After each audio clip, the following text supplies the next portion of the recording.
1 is bigger than 0. And with that, we're going to continue our daily Kaupen Yap over here, where I talk for 10 minutes unedited, and after 10 minutes, I just cut it off. Today, I was thinking about both sort of two concepts. One of the concepts is 1 is bigger than 0, and the other concept is never twice in a row. So let's start with 1 is bigger than 0. Obviously, when you say it, you're like, yeah, we pretty much all know that 1 is bigger than 0, but what is behind that saying? And behind that saying, my thoughts are as follows. I'm not sure where I heard the saying. It might have been, I genuinely don't know anymore. It's just sort of incorporated into my thinking at this point. But the idea is that if you have a day where you just sort of, I don't know, you're in a funk, you're just down in the dumps, you're just not feeling it, then doing one thing, basically meaning like doing a singular thing, is better than doing nothing at all, right? So 1 is bigger than 0. If, I don't even know, you want to clean your entire apartment and you didn't do anything and it's the evening. Okay, 1 is bigger than 0. Take one piece of paper somewhere where it doesn't belong and put it somewhere where it does belong. Or one piece of whatever. Take it from there to there. Because one thing you can definitely do almost regardless of how sort of down in the dumps you are. And we so often don't do these small things, these like tiny things, these individual mini actions, let's say, because we're like, oh, it's not enough. It's not enough. I fall into this, I mean, basically almost always. I fall into this, the issue, let's say, a lot of times where, that's not enough. That's not worth it. That's not, you know, it's not enough. And you got to remind yourself, 1 is bigger than 0. So what is better? If you did 1 every day, or if you did 0 and 0 and another 0 and another 0, and then you did like 3 on one day and then that's it. No, if you did 1 every single day, that's 7 in the entire week, versus you do 3 on one day and then you're like, you're feeling good about that day, but then all of the other days you're like, I wasn't really productive. And by the way, once again, this is also, this sort of goes into this as well. Doesn't mean that you have to be productive all the time, every single minute of every single day. That's not the point. The point is just that if you're struggling with, let's say, procrastination on some things, then you might say, okay, break it down as much as you can. Okay, so let's say I have to write an essay. Okay, I have to write an essay. All right, we're gonna start there. Then what happens is that that's like 3,000 words I have to write. I am not gonna do that right now. That's crazy that I have to sit down. 3,000 words. No one can write 3,000 words, right? The way to write 3,000 words is to write, 86 paragraphs. And to write 86 paragraphs, you write one paragraph. And to write one paragraph is you put one word in front of the other.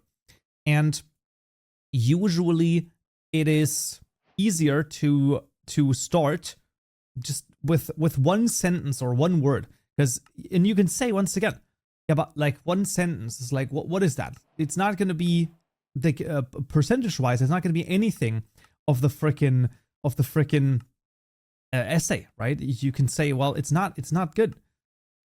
I don't know. I just don't know if it is actually. And not only that, maybe the first sentence you're gonna write that and you're gonna be like, it's actually not that bad as I was thinking. Because so often we think to ourselves that things we have to do are way worse than they actually are. And I just don't think they are. I just don't think that the things that we have to do are actually that bad. Because I would say almost every single time I had to do something in whatever context, be it helping out with something relationship wise, even let's say housework wise or something like that, it was never as bad as I was thinking. I guess the one thing that I would probably not want to do is wash the dishes, but like with your hands, wash the dishes, right? I haven't had a dishwasher before. I have it now. Probably the single greatest thing ever. Genuinely, the dishwasher is that is peak amazingness. Without that, I don't even know, because I just don't like doing the dishes, right? I still have to do some of the dishes, and those sometimes pile up, so because they can't be put into the dishwasher, and it's like that one's interesting. But yeah. So usually it's never as bad as you think it is. And 1 is bigger than 0, so just do one tiny thing, right? If it takes 3 minutes especially, it's so stupid. We sit ourselves down and we procrastinate on things that would take us 5 minutes to do, and we ruminate about them for 3 hours, right? Maybe you're like watching a movie or a YouTube video or something, or you're playing a game and you're like, oh, I still have to do this, I still have to do this. So you're not even enjoying the game, even though the action that you have to do is like 5 minutes long. If you would have just done it, it would have been over and you could have enjoyed whatever you were doing afterwards. I don't know, just very strange.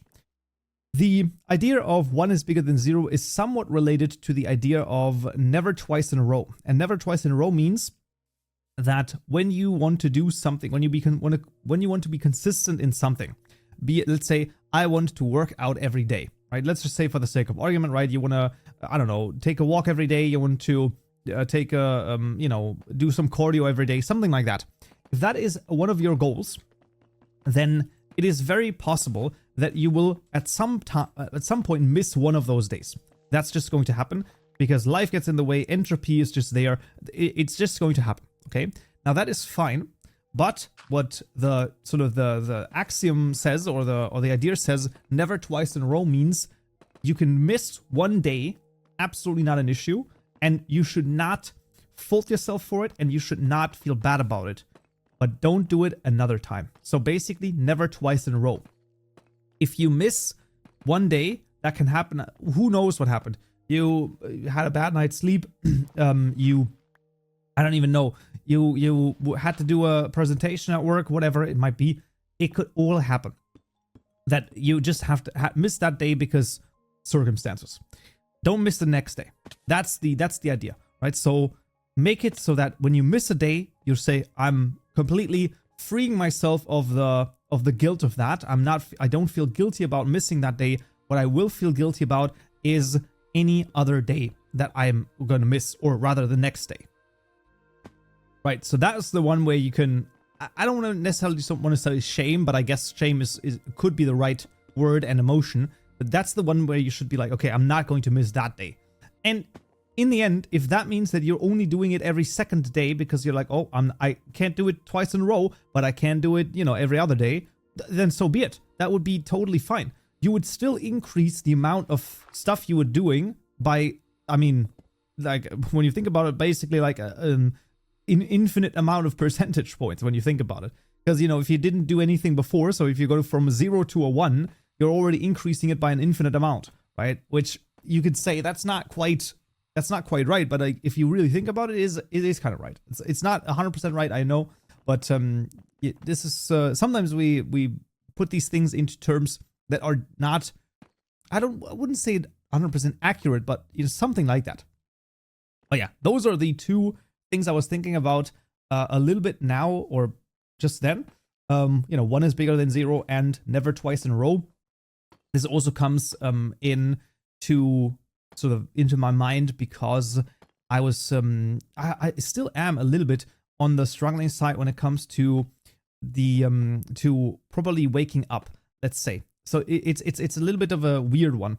Basically, I can wake up almost any time I need to, but if, let's say, I have a day where it's completely free and I don't have any responsibilities there, then it's an absolute, cluster F. It's actually insane.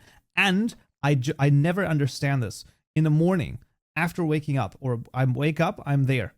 I am so tired. If I was that tired in the evening, I would need like 3 seconds to fall asleep. And if I was as awake as I am in the evening in the morning, then I would get up instantly out of bed. Why is it the other way around? I don't understand. I do think it has something to do with the fact that when you go to bed, so I might actually talk about this in the next daily yap, because I think that there's like, if you do nothing else, there's 5 things you should do, and those are going to be the ones that are going to basically increase life satisfaction by a substantial amount. It's going to normalize, let's say, some of the negative emotions, and maybe even generate some positive emotions. I might talk about that next yap. I think that's a good topic to discuss. But we're already nearing the end over here. 10 minutes for yapping, and as per usual, I hope you found this interesting. You were able to get something from it, and I guess talk to you again in the next yap tomorrow. Until then.